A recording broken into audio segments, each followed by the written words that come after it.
Could use a little bit of the rain, but unfortunately we will have no rain but a little bit of the wind this afternoon. Nothing like what you just saw there, but Okay. we will be dealing with a little bit of the wind throughout the afternoon, but the sun is shining across Albuquerque. Look at that. That's just crystal clear skies.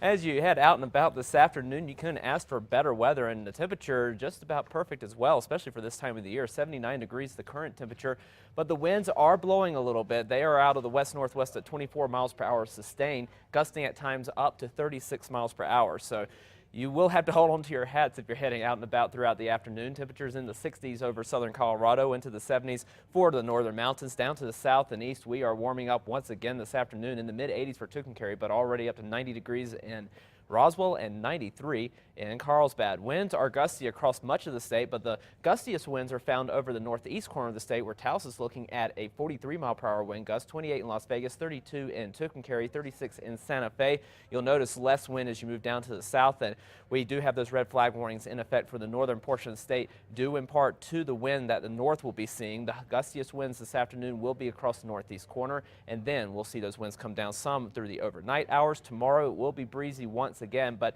as we move toward the weekend, we'll start to see those winds subside, especially for the western and central part of the state. We'll hold on to a little bit of wind as a front starts to move through into Saturday, but we won't be looking at the winds that we've been seeing over the past couple of days or today either. As we move into the weekend, we'll try to add a little bit of moisture to the eastern part of the state as well. Storm system to our north starting to depart. We will be looking at those breezy conditions continuing throughout the day as that storm system continues to be close by, but we'll start to see those winds taper off over the next couple of days as that storm system eventually exits, and we will stay on the hot side, and it will be dry throughout the day tomorrow. So even though we won't be dealing with as much wind, the fire danger will remain on the high side. And throughout fire season, we have been walking a thin line as far as the fire season goes, because we have had quite a number of dry days, which certainly doesn't help the fire situation. But the advantage to having dry days is we're not looking at any storms that could produce dry lightning. But if we get just enough moisture, we could get a couple of storms to form, but they won't deliver any precip. They'll just deliver the lightning, which could spark off a couple of wildfires. That, of course, has been seen over the past couple of years, with the